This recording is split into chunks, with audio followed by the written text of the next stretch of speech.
22 अप्रैल को पहलगांव में मारे गए निर्दोष व्यक्तियों के उन 28 परिवारों को मेरी तरफ से हृदय तल से गहरी संवेदना, क्योंकि भारत में ऐसी घटनाएं पहली बार हुई है जब जाति और धर्म कुछ के लोगों को मारा गया है, और वैसे परिवार के साथ मेरी बहुत संवेदना है।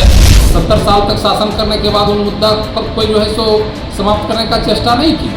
जब कांग्रेस सत्ता में रही तो कहाँ जनगणना कराई है? उसको अगर जातियों से प्रेम रहता तो वो भी कराई रहती, लेकिन वैसा तो उन्होंने किया नहीं। पहले भी हम बोल रहे हैं कि यहाँ सरकार मुख्यमंत्री स्वतः नहीं चला रहे हैं, यहाँ मुख्यमंत्री की पत्नी सरकार चला रही है और 2 IAS सरकार चला रहे हैं। वो लोग को जो टेक्निकल इशू मिलता है प्रेस में तुरंत आता है, ठीक है।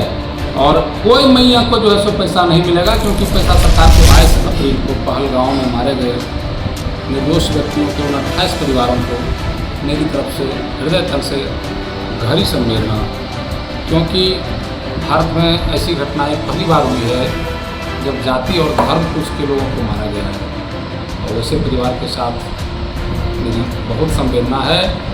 मैं जिन्हें अपना पिता मानता हूं, तो आज जो है सो अपनी संवेदना नहीं पूरी जो है सो ताकत झोंक दिए हैं उन परिवारों को न्याय दिलाने के लिए और दोषियों पर कार्रवाई करने के लिए माननीय प्रधानमंत्री उनके प्रति मेरा आभार। जनगणना से वैसा कोई विशेष बदलाव नहीं आएगा, लेकिन मोदी जी साधारण व्यक्ति नहीं हैं, हम सबको मालूम होना चाहिए। तो किसी चीज़ को एक्सेप्ट करते हैं तो उनको ही मालूम रहता है कि इसमें कमियां कहाँ हैं, ठीक है। तो मैं उनकी बातों को खोल के रख दूँ, जैसा कि आप लोगों को मालूम हो, जाति जनगणना जब देश में होगा तो हिंदू की जातियों को ही नहीं गिना जाएगा, मुस्लिम की भी गणना होगी, क्योंकि मुस्लिम में भी बहुत जातियाँ हैं, ठीक है। और आज जो सामाजिक अस्थिरता देखने को मिल रहा है, पूर्व में भी कांग्रेस की बहुत सारी ऐसी जो है सो मांग रही, और कांग्रेस केवल मांग करती थी सरकार से, और 70 साल तक शासन करने के बाद उन मुद्दा पर कोई जो है सो समाप्त करने का चेष्टा नहीं की। जब कांग्रेस सत्ता में रही तो कहाँ जनगणना कराई है? उसको अगर जातियों से प्रेम रहता तो वो भी कराई रहती, लेकिन वैसा तो उन्होंने किया नहीं। तो मोदी जी कांग्रेस द्वारा उछाले गए और जनहित की जो भी मुद्दाएं हैं जो उनको समझ में आता है कि हमको करना चाहिए, वो काम कर रहे हैं, और उससे समाज को लाभ निश्चित होगा, क्योंकि मोदी जी जिस काम को करते हैं उसमें समाज को आज तक लाभ होते आया है। ये विश्वास है हमको अपने पिता तुल्य प्रधानमंत्री पर कि वो जो कर रहे हैं वो अच्छा कर रहे हैं, और भविष्य में उसका जो है सो सभी जातियों को, सभी वर्गों को अच्छा लाभ मिलेगा। चर्चा कर चुके हैं झारखंड की राजनीति में, और क्या कहूँ, झारखंड की बिगड़ती हुई जो स्थिति है, शासनिक प्रशासनिक स्थिति से लेके यहाँ की आर्थिक गतिविधि इतनी बिगड़ी हुई है, हर तरह की योजनाएं लंबित पड़ी हुई है। आप लोगों को मालूम है, मैया सम्मान योजना में देखिए कल जो है सो आया है प्रेस में कि 50,000 लोगों का ही आधार लिंक है, ठीक है। तो आपको पहले भी हम बोल रहे हैं कि यहाँ सरकार मुख्यमंत्री स्वतः नहीं चला रहे हैं, यहाँ मुख्यमंत्री की पत्नी सरकार चला रही है और 2 IAS सरकार चला रहे हैं। वो लोग को जो टेक्निकल इशू मिलता है प्रेस में तुरंत आता है, ठीक है। और कोई मैया को जो है सो पैसा नहीं मिलेगा, क्योंकि पैसा सरकार के पास है ही नहीं, और है भी तो दूसरे योजनाओं का जो है सो पैसा बहुत जो है सो वृद्ध महिलाओं का, विकलांग लोगों का, विधवा लोगों का पैसा जो है सो बहुत दिनों से बंद है। आप लोग ही बीच बीच में मामला उठाते हैं, वही सब पैसा को कन्वर्ट करके कुछ दिन तक वोट बैंक की राजनीति के रूप में इस्तेमाल किया गया। आज की स्थिति जो है माने बदतर होते जा रही है, ये बोलने की बात नहीं है। कल मैं झारखंड के सुदूरवर्ती इलाकों से गुजर कर आया हूँ, आपको जो है सो यहाँ के मूलवासी आदिवासी की स्थिति देखिएगा, न उन लोगों को प्रधानमंत्री आवास मिला है, न मुख्यमंत्री द्वारा दिया जाने वाला आवास मिला है, सबका झोपड़ी का घर आपको मिलेगा और उजड़ा चमन नजर आएगा। झारखंड पलामू क्षेत्र से मैं आया हूँ, पलामू झारखंड की जो है कहिए कश्मीर है, ठीक है, लेकिन हम जो है सो अपने ड्राइवर से चर्चा कर रहे थे कि देखो कश्मीर का नज़ारा क्या है, तो बोला बहुत सुधार हुआ है, ठीक है। तो ऐसी स्थिति है। आज देखिए पत्रकार महोदय, आप लोग चौथे स्तंभ है देश का, और आप लोगों का जिम्मेवारी भी बनता है कि जो जनहित की मुद्दाएं हैं, जो झारखंड की मुद्दाएं हैं खासकर, उसको जो है सो इतना उछाला जाए कि जनता से लेकर देश के प्रधानमंत्री, गृह मंत्री और सुप्रीम कोर्ट राष्ट्रपति तक जो है सो ये बातें पहुँचे। क्योंकि मैं प्रधानमंत्री को अपना बाप मानता हूँ, गृह मंत्री को अपना भाई मानता हूँ, इसलिए उन लोगों तक आपके माध्यम से यह बात पहुँचाना चाहता हूँ कि राज्य की स्थिति इतनी बिगड़ गई है कि यहाँ जो है सो नौकरी तो खैर बाहरी लोगों को मिल ही रहा है, नौकरी तो बेचा ही जा रहा है, युवा बेरोजगार हो गए हैं, और आए दिन अब 10 साल जो है सो 6ठा साल चल रहा है सरकार का, धीरे धीरे 10 साल पूरा करेगी सरकार, क्योंकि फुल बहुमत में है। लेकिन नौकरी की आशा यहाँ के बेरोजगार युवा मत करें, ठीक है। और नौकरी नहीं दी जा रही है वो तो अलग बात है, वो जो पढ़े लिखे हैं उनके साथ हो रहा है, लेकिन यहाँ के लोगों को इतनी लाचार कर दी जा रही है क्योंकि सारे बिहारी लोग यहाँ शासन कर रहे हैं और आज तक आपका राज्य जो है सो बिहार से मुक्त नहीं हुआ है। 25 वर्षों तक आपके राज्य में कोई ऐसा व्यक्ति पैदा नहीं हुआ जिसके पास इंफ्रास्ट्रक्चर की व्यवस्था हो, जो आपका रोड बना दे, जो आपका बिजली का पोल गाड़ दे। कोई ऐसी कंपनी नहीं है जो झारखंड की है। 99% कंपनियां चाहे बिहार की है, शराब बेचती थी वो कंपनी छत्तीसगढ़ की, आपका रोड का काम करती है वो कंपनी बिहार की, आपका बिजली पोल गढ़ने लायक भी झारखंड में कोई आदमी नहीं है।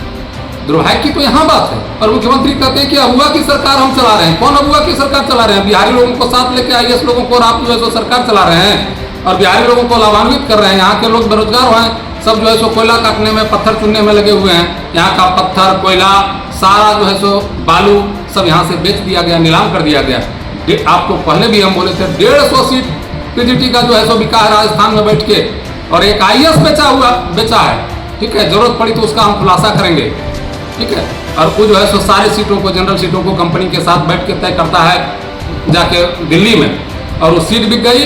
जनरल का 150 सीट में PGT शिक्षक जो है सो बहाल हुए हैं। और वो कितना हंसी खुशी से बात करते हैं कि झारखंड बहुत अच्छी जगह है, झारखंड चारागाह बन गया है। यहाँ के लोग जो है सो रोने पर मजबूर हैं, फांसी लगा के मरने पर मजबूर हैं। रोज महिलाओं के साथ दुराचार, अत्याचार हो रहा है। एक बच्ची को जो है सो बेचा गया 3-4 दिन पहले, आप प्रेस में देखे होंगे। और ये स्थिति, और उसके बाद भी आपके गिरिडीह के एक मंत्री जो है सो बयान दे रहे थे, एक दिन मैं सुना, मैं तो बहुत दुखी हुआ कि पहलगांव में जो घटना हुई उसमें जो है सो हिमाचल प्रदेश के मुख्यमंत्री को इस्तीफा देना चाहिए, तो झारखंड के मुख्यमंत्री को राज करना चाहिए। नागरिक की सुरक्षा देना मुख्यमंत्री का काम होता है, तो यहाँ कितने नागरिक की सुरक्षा प्राप्त है तो नहीं देख रहे हैं। यहाँ की नागरिक का कितना सुरक्षा सुव्यवस्था चल रही है, तो सरकार को स्वयं सोचना चाहिए। और जो है सो बड़े मानवीय मंत्री हैं, वो बहुत विकासशील पुरुष बनते हैं, ठीक है, बहुत करीबी हैं हेमंत सोरेन के और कल्पना सोरेन के। उनको तो स्वतः इस्तीफा देना चाहिए, और मुख्यमंत्री को साथ साथ में। हिमाचल प्रदेश के मुख्यमंत्री का पहलगांव की घटना में क्या दोष है? आप जो है सो जाति धर्म के नाम पर जो है चाकू लेके हमको मार दीजिएगा, तो मुख्यमंत्री वहां क्या करेंगे? तो ऐसी व्यवस्था झारखंड में चल रही है। अति दुखी हम हैं। आप लोगों के माध्यम से अपनी बातों को हम गृह मंत्री और देश के मैंने संवैधानिक पदों पर बैठे हुए लोगों के पास पहुंचाना चाहता हूं। झारखंड का युवा हूं, यहाँ का दर्द हमको बहुत है। अगर देश या हमारे प्रधानमंत्री, जिनको मैं बाप मानता हूँ, एग्रीमेंट कर दिए हैं हमारे माता पिताजी उनको कि आप आज से आपका बेटा है, अगर देश के प्रधानमंत्री हमको जिम्मेवारी देते हैं तो झारखंड को सुधारने का काम हम निश्चित करेंगे। कारण है कि इसका सप्लाई बिहार में ही हो रहा है। जिसका सप्लाई नगद भुगतान के रूप में बिहार में होता है, उसका तुरंत यहाँ से सप्लाई शुरू हो जाएगा। बिहार में सप्लाई शुरू करवा दीजिए डिबरा का, बिहार के व्यापारी लोग को आना चालू कर दीजिए, यहाँ डिबरा व्यापार शुरू हो जाएगा। कारण कहाँ छुपा हुआ है उसको पकड़िए, विदेश सप्लाई हो जाता है। तो झारखंड सरकार का मुख्य मोटो है बिहार को लाभान्वित करना है, बिहार के लोगों को लाभान्वित करना है। बिहार के लोग इससे तो लाभान्वित नहीं हो रहे हैं। यहाँ के लोकल लोग जो है सो, गरीब लोग डिबरा चुन के जो है सो सस्ते दामों में बड़े बड़े मैंने उद्योगपतियों को बेचते हैं, और वहाँ से गिरिडीह जाता है, गिरिडीह से फिर आगे चला जाता है। तो बिहार के लोगों को तो लाभ नहीं हो रहा है। इनका मुख्य मोटो बिहार के लोगों का लाभ देना। मैं खुला करता हूँ ना, आप देखिए ना, रोड कंस्ट्रक्शन का काम देखिए, बिजली पोल का। अब तो दुख होता है, जितने अपग्रेडेड हाई स्कूल हैं उसमें बाउंड्री वॉल का काम आया है। पत्रकार महोदय, आपको ये भी क्षमता नहीं है झारखंडी होने के नाते कि आप जो है बाउंड्री वॉल का काम भी करा सकते हैं। वो भी बिहार का ठेकेदार कर रहा है, वो भी बिहार का ठेकेदार कर रहा है। अब ये कहते हैं कि अबुआ सरकार चला रहे हैं। 25 वर्ष में आपने क्या किया? यहाँ के लोगों को जब 25 वर्ष में विकास नहीं दे पाया, तो आज के डेट में आपको इस्तीफा देना चाहिए इस राज्य से। और जो काबिल लोग हैं वो आगे आके सरकार चलाएगा, और नहीं तो राष्ट्रपति शासन लगेगा। 6 बार पहले भी लग चुका है। 18 साल चल रहा है, 4 साल और ही राज करेंगे। देख लीजिएगा आप लोग ही सवाल करिएगा उनसे कि आप विदेश दौरा जो कर रहे थे, तो यहाँ का बीती व्यवस्था को ले जाके विदेश में कुछ जो है सो नया अपना खोज रहे थे, कि यहाँ जो है सो रोजगार लाने गए थे। जब यहाँ का रोजगार बाहरी राज्यों में बेच रहे हैं, तो यहाँ निवेश क्या लाएंगे? और झारखंड के लोगों पर, झारखंड की व्यवस्था पर विदेश को व्यवस्था हो जाएगी। तो आपको क्या लगता है कि जो यहाँ से चोरी हो रहा है वो जाके विदेश में रख रहे हैं, भविष्य में जब जांच होगी वो अपने पकड़े जाएंगे, देख लीजिएगा। वही तो मालकिन है, लक्ष्मी तो वही है। लक्ष्मी लेके विदेश गई थी, ठीक है, क्योंकि सबसे काबिल वही है ना, वही तो सरकार चला रही है। इसमें कोई संशय की बात है क्या? ये तो शैडो सीएम है, मुख्य सीएम तो कल्पना सोरेन है। ठीक है, मंत्री को कोई अंतर नहीं होना। तो प्रधानमंत्री स्वयं संवेदनशील हैं और इस पर लगे हुए हैं। आप लोग भी आए दिन देख रहे हैं कि वो अपनी कूटनीति के द्वारा सारी व्यवस्था को चलाए हुए हैं। और ऐसा प्रधानमंत्री आज तक देश को मिला क्या कि सेना को खुले जो है सो बैठा के अपने मंच में कह दे कि तुम लोग जो निर्णय लेगा वो सर्वमान्य होगा, देश के लिए निर्णय होगा, आप खुले निर्णय लीजिए, हमारा उसमें कोई लाग लपेट नहीं है, आप लोग जो निर्णय लीजिएगा सर्वमान्य होगा, वही देश के लिए लाभान्वित करने वाला होगा। ऐसा प्रधानमंत्री तो आज तक मिला नहीं था। सारे प्रधानमंत्री तो सेना को हाथ बांध के रखते थे, तो खुला छूट दे दिए हैं। और आज तक हम जो है सो पाकिस्तान को एक साधारण भारतीय होने के नाते चेतावनी देना चाहते हैं कि पाकिस्तान आज तक जो कभी सोचा नहीं होगा, पहली बार ऐसा निर्णय जो है सो भारत लेने जा रहा है और पाकिस्तान को समूल नष्ट करने का काम करेगा। प्रधानमंत्री में इतनी ताकत है, गृह मंत्री में इतनी ताकत है, वो लोग पूरा रोचकता के साथ देख रहे हैं। वो लोग कोई टेंशन में नहीं है, पूरी रोचकता के साथ सारे कैबिनेट के मंत्रियों को अलग अलग करके बैठ रहे हैं। इस युद्ध से देश पर क्या हानि होगा, क्या दुष्प्रभाव होगा, क्या लाभ होगा, सारी चीजों पर विचार चल रही है। क्योंकि प्रधानमंत्री मूर्ख नहीं है, तुरंत निर्णय ले लेंगे। ठीक है, उनको उकसा के आप कुछ नहीं करवा सकते हैं। प्रधानमंत्री इतना विवेकशील है क्योंकि वो जो पुरुष है, जो करने वाला कभी उकसावे में नहीं आता है। प्रधानमंत्री जो निर्णय लिए हैं आने वाले कुछ दिनों में देखने को मिल जाएगा। और जैसा निर्णय आज तक जो है तो देश का कोई प्रधानमंत्री नहीं किया होगा, वैसा निर्णय जैसे 370, 35A, अयोध्या मंदिर, वक्फ बिल जैसा निर्णय आया, वैसा निर्णय इस बार पाकिस्तान के लिए प्रधानमंत्री कर रहे हैं। देखिए, महंगाई के क्षेत्र में जो है सो बहुत कुछ चीज़ों का निर्भर होता है। कुछ चीज़ें अंतर्राष्ट्रीय चीज़ें हैं, कुछ आपके राष्ट्र की चीज़ें हैं। आप किसान हैं, आप कितना सक्रिय हैं, अगर आप चावल नहीं उपजाइएगा तो किसान को भी ध्यान प्रधानमंत्री को रखना पड़ता है ना। किसान अगर महंगाई का झेल के और किसान चावल उपजाएंगे तो उनका चावल तो 5 रुपये आपको मिलेगा नहीं।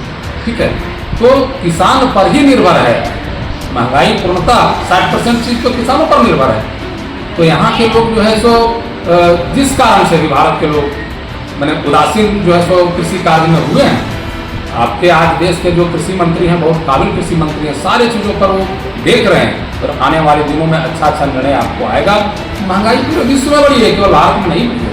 आप पेट्रोल की ही कीमत देखिए ना, अपने देश से अगल बगल के सारे देशों में आपको ज़्यादा मिलेगा। यहाँ तो बहुत महंगाई कंट्रोल है। ठीक है, मजदूरी कितनी बढ़ी वो देखिए ना। आज आप जो है सो काम कराते हैं, एक लेबर की मजदूरी 500 हो गई। तो मजदूरी जब बढ़ेगी तो महंगाई तो बढ़ेगी ही। मजदूरी से ही महंगाई की दर तय होती है। ठीक है, इसमें जो है सो हम लोग किसी को कोस नहीं सकते, उसमें अपनी भागीदारी भी हम लोगों को तय करना पड़ेगा और हम लोगों को कमाना पड़ेगा, तब महंगाई कम लगेगी। आज जो है सो बाजारों में आप जाइए, 500 का नोट जो है सो 1 किलो सब्जी लेने वाला 500 का नोट निकालता है। तो जो नोट बढ़ गया है तो भैया महंगाई तो बढ़ेगी, है ना। जी, हमारे चैनल से जुड़ने के लिए बहुत बहुत धन्यवाद। आपको भी बहुत बहुत धन्यवाद। आपके चैनल को सुनने वाले लोगों को धन्यवाद। आप लोग हमको फॉलो करें, आगे बढ़ावें। आपका मदद हमेशा